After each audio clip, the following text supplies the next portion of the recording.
South film industry के mega star Chiranjeevi हमेशा अपनी फिल्मों और अपने बयानों को लेकर चर्चा में रहते हैं। हाल ही में उनका एक बयान सोशल मीडिया पर जमकर वायरल हो रहा है और इस बार उनका बयान किसी फिल्म या किरदार को लेकर नहीं, बल्कि उनके परिवार और उनकी बेटी के बारे में है। दरअसल चिरंजीवी ने एक इवेंट में कहा कि उन्हें घर पर ऐसा लगता है कि जैसे वो किसी गर्ल्स हॉस्टल के वार्डन हो, क्योंकि उनके घर में ज़्यादातर महिलाएं हैं। चिरंजीवी का ये बयान लैंगिक भेदभाव पर सवाल खड़े कर रहा है और अब लोग सोशल मीडिया पर उन्हें जमकर ट्रोल कर रहे हैं। चिरंजीवी ने कहा, जब मैं घर पर होता हूँ तो मुझे नहीं लगता कि मैं पोतियों से घिरा हूँ, बल्कि मुझे ऐसा लगता है जैसे मैं हॉस्टल के वार्डन की तरह हूँ जो कई सारी औरतों से घिरा हुआ है। मैं रामचरण से कहता हूँ कि कम से कम इस बार एक बेटा हो जो हमारी विरासत को आगे बढ़ाए, लेकिन उनकी बेटी तो उनकी आंखों का तारा है। मुझे डर है कि कहीं इस बार भी लड़की ना हो। चिरंजीवी का ये बयान उनके परिवार और विशेष रूप से उनकी बेटी श्रीजा के बारे में आलोचनाओं का कारण बन गया है। चिरंजीवी की बात करें तो वो खुद एक बेटी के पिता हैं। उनके बेटे रामचरण की भी एक बेटी है और ये देखकर लगता है कि उनका परिवार महिलाओं के मामले में काफी अच्छा व्यवहार करता है।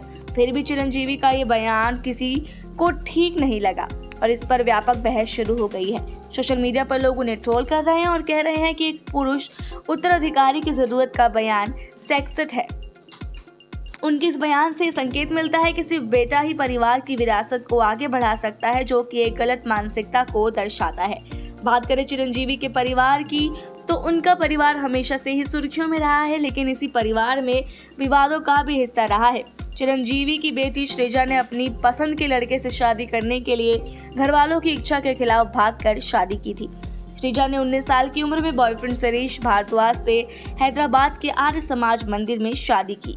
इस पर चिरंजीवी इतने नाराज हुए थे कि उन्होंने बेटी के साथ सारे रिश्ते खत्म कर दिए थे। हालांकि शादी के कुछ सालों बाद श्रीजा ने अपने पति के खिलाफ दहेज उत्पीड़न का मामला दर्ज किया और फिर उनका तलाक हो गया। इसके बाद श्रीजा ने अपनी जिंदगी को फिर से एक नई दिशा दी और 2016 में अपने बचपन के दोस्त कल्याण देव से शादी की, मगर ये भी ज्यादा दिन नहीं चली। 2023 में दोनों के बीच फिर तलाक हो गया। चिरंजीवी का परिवार चाहे जितना बड़ा नाम हो, लेकिन इसके विवादों से भी गहरा नाता है। चिरंजीवी के बेटे रामचरण का एक बेटी होने के बाद उनकी चिंता और बढ़ गई थी कि उनका परिवार आगे कैसे बढ़ेगा, लेकिन उनकी बेटी श्रीजा के निजी जीवन में उतार चढ़ाव हमेशा से चर्चा का विषय बना रहा। एंटरटेनमेंट से जुड़ी ऐसी और खबर के लिए सब्सक्राइब करें हमारे चैनल सौगंध टीवी को। आप देख रहे हैं सौगंध टीवी, सौगंध वतन की।